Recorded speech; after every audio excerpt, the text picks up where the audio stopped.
Good morning. The first thing I want to say is today is the first time that we are celebrating the national holiday of Juneteenth. Yes, it's a wonderful thing. It's kind of like 4th of July. I think it's that important. And it's a really wonderful thing that finally the United States government has recognized this holiday.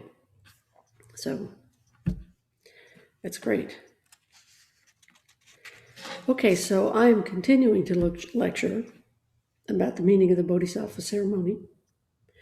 And we are talking about the precepts, and we're on precepts 7 and 8. I want to say about these precepts that maybe you've noticed. These precepts are the commentaries on the precepts, which is what basically I've been talking about. The commentaries on the precepts are all based on looking at the teachings from the perspective of everything being interconnected, things like inherent existence. So we would say that this is a way of looking at the teachings from the absolute, looking at them from a more universal point of view. I'm also talking about the precepts and adding into this a way of talking about the precepts that we usually talk about them as admonitions for, well, both ways, absolute, relative, are both admonitions for how we practice in our daily lives. But I also want to add in here some kind of nuts and bolts practice aspect as well. So the first one is here of number 7. I vow not to praise self at the expense of others. And then the verse that goes with this is the commentary.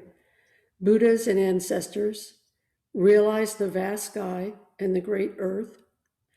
When they manifest the noble body, there is neither inside nor outside in emptiness. When they manifest the Dharma body, there is not even a bit of earth on the ground. The precept itself is, again, I vow not to slander or discuss the faults of others. All right, so basically this is to refrain from saying bad things about others or encouraging others to engage in harmful speech. And harmful speech is engaging in harmful actions. So this particular precept about speech is about not praising yourself by comparing yourself favorably against another person's perceived faults.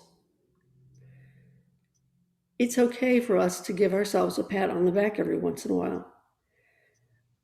But this precept is about not praising yourself at the expense of another person, not making comparisons, negative comparisons, not slandering, not discussing others' faults, not talking about this in a way that is dissing someone. And this is a very roundabout way, I would say, of making someone less than ourselves. So it's a very unkind, unskillful, and harmful speech. And when we engage in this kind of talk, this kind of thinking, we're actually polluting our own minds and causing ourselves to suffer and creating an habitual kind of negative outlook. We do this initially because we think that by criticizing others and making these comparisons that we're going to elevate ourselves in our own mind, and therefore we will alleviate our suffering. But here's the thing about this, is it does not alleviate suffering. The interesting thing about the ways that we engage in suffering that's harmful is that often that kind of engagement is something that we think is going to make us happy. We don't realize that, and I think this is a kind of faith practice initially. We hear an admonition like this, and we can think of ways in which we engage in this kind of activity and think that it's okay. Like we don't see anything that's wrong with it. We can probably come up with reasons why there are situations in which it's okay to do this. But ultimately, it is a source of suffering for ourselves and others, not a source of happiness. We're polluting our minds and causing a very negative outlook. We're also pulling the other person, if we're having a conversation, we're also pulling the other person into this kind of wrong speech as well. We're encouraging them to engage with us in this kind of talk that's very harmful. I think in work situations, we tend to do this a lot, gossiping about our coworkers. And then that creates this ill will that just kind of keeps compounding itself rippling through our work environment. So it doesn't make us happy ultimately. And if we pay attention to how it feels in our body, we will know that our body is telling us that we are suffering. Whenever we engage in a kind of harmful speech, harmful actions, we can feel our own negativity. When we're angry, we can feel anger in our body. And initially, these kinds of emotions, we don't realize that we're feeling this way. They're so habitual that we don't realize how our body is responding. So part of the process of this practice is to wake up to what your body is telling you about your experience. So the commentary here is coming from, so this, what I've just said is a very practical, if you will, example of how we create suffering for ourselves and others. The commentary, though, is Buddhas and ancestors realized the vast sky and the great earth. When they manifest the noble body, there is neither inside nor outside in emptiness. When they manifest the Dharma body, there is not even a bit of earth on the ground. If we can manifest and understand the commentary that goes with this precept, we will automatically not engage in the activity of creating harmful speech and suffering. So the teachings are mainly from this perspective, these teachings, these commentaries of this interconnection of all being, and how that understanding is manifest in Buddhas and ancestors, and by extension ourselves, because we are Buddha nature. And these teachings are the teachings, these commentaries are direct pointing to reality itself as Buddha nature.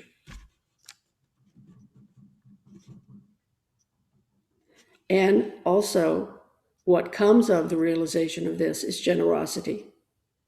And this generosity will cause us to be happier and diminishing the suffering of others as well.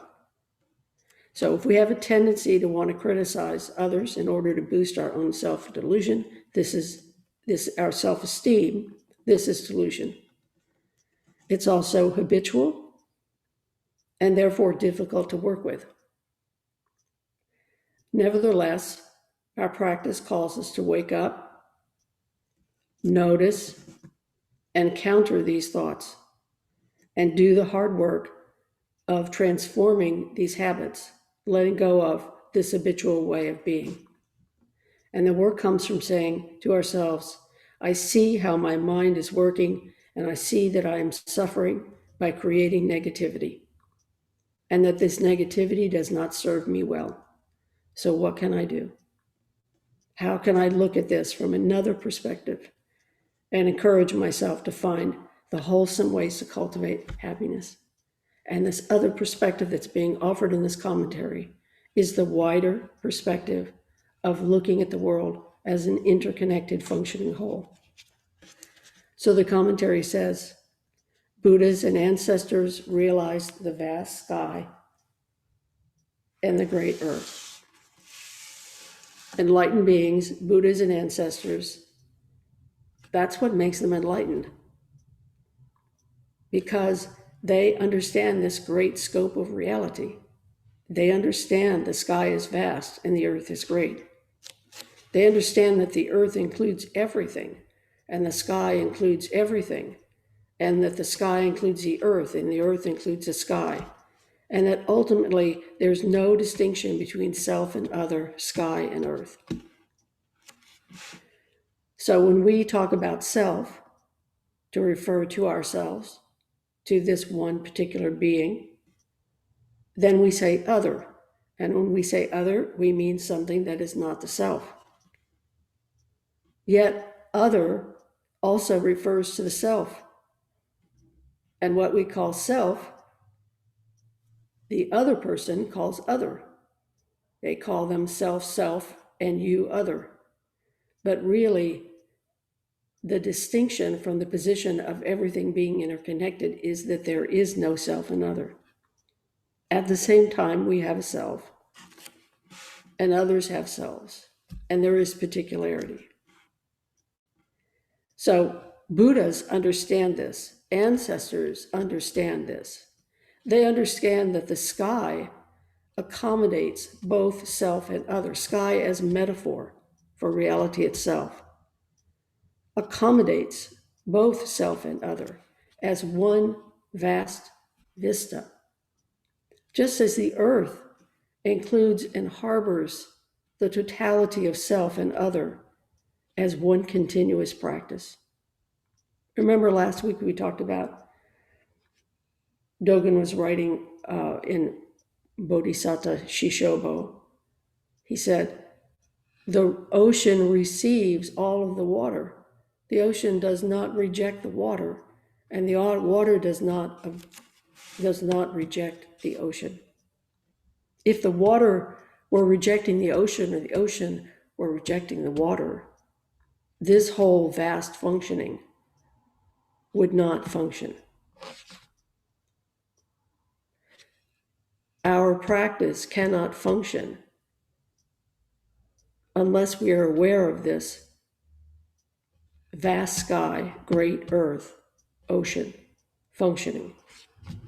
So the sky and the earth are one event, they're not two things. So if we return to this perspective, we can ask the question, why am I making separation when what is needed is union? Why am I making this comparison? Why am I engaging in wrong speech in order to aggrandize, maybe not aggrandize is a wrong word, just to lift myself up because I don't feel confident, because I'm frightened, because I don't feel like I'm a good enough person. And so I engage in this kind of habitual work of raising up my own sense of self by needing to put down someone else. So we say, why am I making this separation when reality itself is about union? How does the separation serve me? And is this wholesome? Is it helpful? And actually, does it alleviate my suffering? Or is it grooving into my mind more negative and habitual patterns? So this is the meaning of the next line. When they manifest this noble body of understanding, this noble body of the ocean, the sky, the earth, there is neither inside nor outside in emptiness. Emptiness, may I remind you, just means that everything lacks inherent existence, which means that everything is interconnected. Therefore, emptiness and compassion are exactly the same thing, looked at from two different sides. And so we have this word emptiness, empty of inherent existence, and we have this word compassion, which is in English is to join with, suffering with. Isn't that the same thing? So when we manifest, enact, and bring to life the truth of knowing about the real meaning of self and other. We then say, in Zen, we say two, not one, one, not two.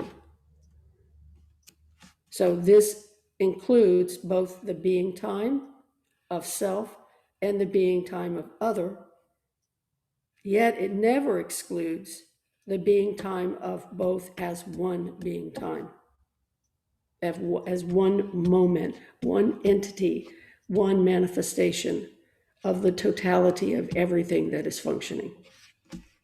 That's why we say the particular and the universal are together, they are not separate. We can't jettison the particular and we can't jettison the side of the universal. Both function together. They rely upon each other to function. And that is the position of the next line, which is neither inside nor outside in emptiness. Emptiness means empty of inherent existence. So each being, situation, and thing is without a permanent, okay, this is important. We are not a permanent, disconnected existence. If we think that we are a permanent, disconnected existence, which actually often we do think that is a cause of suffering. That's the road to Buddhist perdition. That is suffering. Each being, us and all beings, are inter-aring with realities functioning, which are not separate. So therefore, from that view, there is no inside or outside. Who is being praised? And who is being compared? Who is being compared with another? If there's no inside or outside, there is no self or other. Thus, we see the absurd nature of making comparisons to bolster our own insecurity by slandering others. Because when we slander others, this kind of vituperous, angry speech and thinking, when we do that, we're just creating negativity and suffering in ourselves. And then we also create that suffering for others as well. But first, we have to see that we're suffering. First, we have to see that what we're doing is not productive. The Four Noble Truths says there is suffering. So this is the suffering. There is an end to suffering. Well, there's a cause to suffering. What is the cause to suffering? It's getting something you don't want, wanting something you're not getting. And then the third one is called re-becoming, which is essentially this way in which we keep perpetuating the sense of self, the sense of an independent, permanent, disconnected self over and over and over again as a cause of delusion. And we define that through this understanding of, I don't want it. I don't want this person. I don't want this person in my life, so I'm going to say bad things about them. I don't like working with them. And here's why I don't like working with them. It's not because of the causes and conditions of their life and the causes and conditions of my life. And looking at both of those, or looking at the possibility that this person is suffering or that this person is struggling. No, I just don't like what they're doing. I don't like the way they do their job because it impinges upon my sense of self. And therefore, I'm going to criticize this person to coworkers. I'm going to kind of harbor ill will. This is not helpful. This is a cause of suffering. Another way to think about this is to think about how we relate to family. We are individuals, and yet simultaneously we're family. We are, if we talk about blood relatives, we say, yes, I'm an individual. But I have many relationships. I'm an aunt, I may be a mother, I'm a father, cousin, grandparent. All that, though, is in the context of this mandala we call family. Each one of those roles is a specific role, but that's not all that we are. And yet within the context of the family, That's not all we are either in the context of the family, but all of those roles make up the totality called family. And parents and members of families will do almost anything to help their children. So they praise their children over themselves. And the reason they do this is because the child and the parent are not two. In the family, there is no inside or outside. How can we cultivate that Buddha mind for others? The next line is, when they manifest the Dharma body, there is not even a bit of earth on the ground. When they manifest the Dharma body, when we manifest the Dharma body, there is not even a bit of earth on the ground. This means that when we are functioning, which we do, I mean, I'm not saying that we're always engaged in delusional action, comes and goes. Sometimes our responses are completely practice realization, enlightened response. And sometimes our responses are really unskillful. So when we're functioning, where our Buddha mind is coming forth, or manifesting the Dharma body, we do not discriminate in a harmful way. This is not to say we don't discriminate, but our discriminating is not causing suffering. So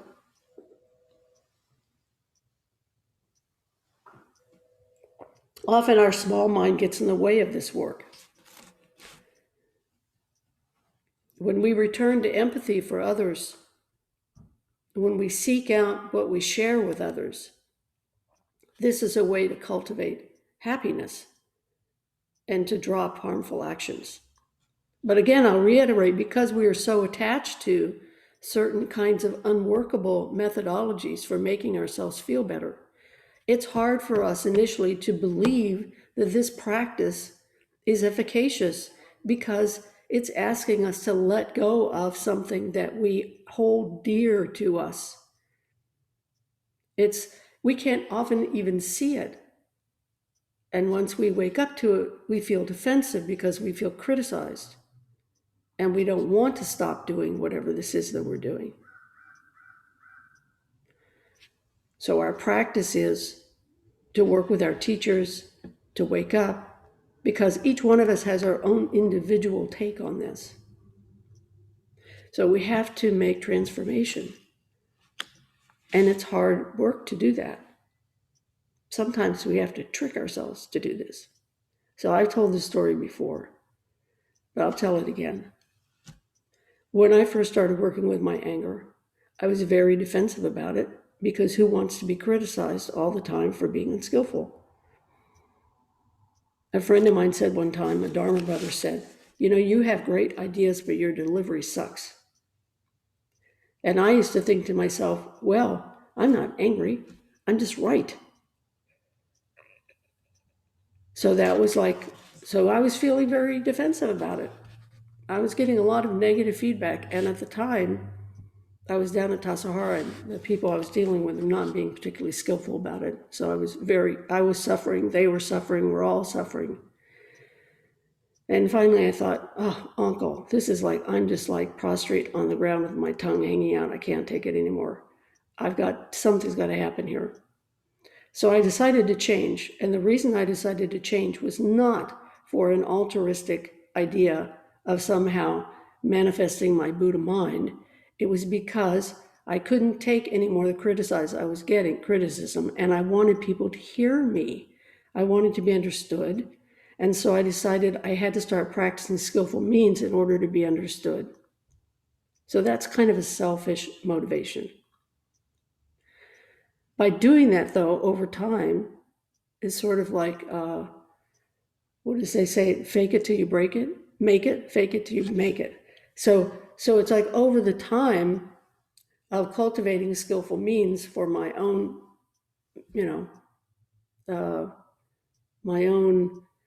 getting my own way, what happened was I realized that was really who I wanted to be. That was really what I most deeply wanted. what I most deeply wanted was to be skillful as much as I could be, for altruistic reasons. But there had to be this interim step in there for me to be able to persuade myself that it was okay to let go of this. Because, of course, your anger or whatever the affliction is that you're working with, you're cultivating it because it seems to, in the past, be serving you well. So it's very difficult to let go of this. So this is not something that so much of these kind of commentaries talk about. It's kind of, how do you get this done? How do you do this work? So our small mind gets in the way of this work, gets in the way of returning empathy for others, seeking out what we share with others, cultivating happiness, and dropping harmful speech and actions. So here in this line, when they manifest the Dharma body, this Dharma body is called the Dharmakaya. This Dharmakaya is a state in which a Buddha acts from the place of knowing, the non-dual, interconnected, interbeing of all beings functioning, making the world, as Dogen says in Uji, the world, worlding the world, or in Gyoji, continuous practice, functioning, this great world functioning as one expression of the Dharma, or the Buddha way. This is the mind and the actions of the true self. This is the mind that sees family as one unit functioning together. The next line is, not a bit of earth on the ground. Not a bit of earth on the ground refers to the ground, or our practice, as this one great matter, this one great functioning. A bit of earth, if we talk about a bit of earth, we're talking about a metaphor here, but we say, what is a bit of earth? It is some separate clod of dirt, separate from the earth. But that doesn't exist. There is no thing separate. This clod of earth, yes, it's particular, but simultaneously it is not different from the earth. It is the same as the earth. The dirt of the clod is the dirt of the earth. So in that way we say, not a bit of earth on the ground. So that is why we say that this bit is not separate from earth, nor is earth separate from bit or ground. Furthermore, ground, earth, and bit are just things as they are, just things as they are functioning together. There is not a self or other in this things as they are. At the same time, there is a self and an other in the context of things just as they are. And things just as they are is still the self and other functioning as one function, making the whole of the situation. This is just Dharmakaya, or all of this life as the life of the Dharma manifesting, all of your life as the Dharma manifesting. You are not separate from your enemies. You and your enemy are one activity functioning. In the case of this precepts, this is not a very wholesome way to slander, to make these comparisons. So what is real in the situation is not the blaming and making negative comparisons. If we talk about real in this dharmic way of this vast functioning and how we are in this moment of that functioning, because that's all we can do is live in this moment of that functioning. If we have some grandiose notion about interconnectedness, and yet we are not willing to do the work or able to do the work of grounding ourselves in the present moment that we are experiencing as our experience of the present moment in concert with all those we are also in that moment that we can perceive in that moment functioning together. That is where we practice, not in the abstract. So this real, this manifestation, this practice realization as things just as they are, is not about blaming and making negative comparisons. It's looking for our sameness. And from that, cultivating a kind of sanity and equanimity that brings about harmony and compromise, or a sanity and equanimity that enables us to look at a situation that does not appear to be very workable and make it a situation that is workable, to understand the situation in a way that it becomes workable.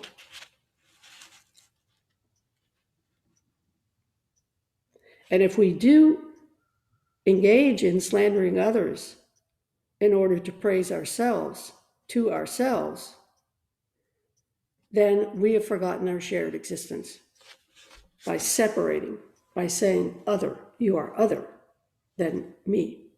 You are so other that we have no common ground, that I can have no empathy for you, that I must step on your head in order to feel better about myself. We say, I did a great job because the other person did a terrible job, and therefore I am a better person. Does that help? Does it make the situation better? Maybe as Americans, we say, oh, Americans are so great because we vaccinated all these people, and look at what's happening in other countries. Clearly, Americans are better than those other people. Is this helpful? Is it even true? I would say no. If we want to be helpful and think about how we can help each other, then it doesn't cross our mind to make these comparisons. Comparisons are not helpful. When we feel badly about ourselves, we have set up, I'm just going to say this outside the context of this precepts necessarily. If we feel bad about ourselves, it's because we're making comparisons. We say, oh, I can't meditate because I think all the time. Somehow there's a comparison in there with some notion that we're not supposed to think during Zazen. We say, oh, this person is better than I am. I'm not as good as this person is because I'm not as happy, or I don't smile as much, or look, they're so generous and I'm stingy. All of these kinds of comparisons that we make, they're really not necessary. We may say, hey, I need to work on my practice. That was unskillful. What can I do? How do I embody this practice? But we don't have to compare it to anybody else. So I would suggest that anytime we make comparisons, we should look at those comparisons. Am I comparing myself to another and slandering myself? Am I comparing myself to some ideal and then slandering myself, or slandering another based on that ideal? Do I say I follow the precepts and that other person did not? That's slandering in this way that we're talking about here, not praising self at the expense of others. So do we really need to bolster our self-esteem at the expense of somebody else? I think that's the question here. And the antidote to that is being more inclusive. The antidote to that is to start to function with the mind of the Buddhas and ancestors, which is not rejecting. And in this case, not rejecting at the expense of another person to make yourself feel better. There are other ways to deal with this. We can create compassion through imagining and empathizing what that other person's life might be like. It may be that if you're the boss, what that person's doing is not acceptable in the workplace, but attacking that person will not make them change. There's never any time, I think, when we really need to engage in this kind of negative, vituperous, active kind of speech or actions towards each other. Kindness doesn't mean that we don't set boundaries. But kindness means that we can have a kind of equanimity and sanity towards each other. So that's what I think this precept encourages us to do. I said I was going to talk about the next precept, but this precept is my lecture. So thank you very much.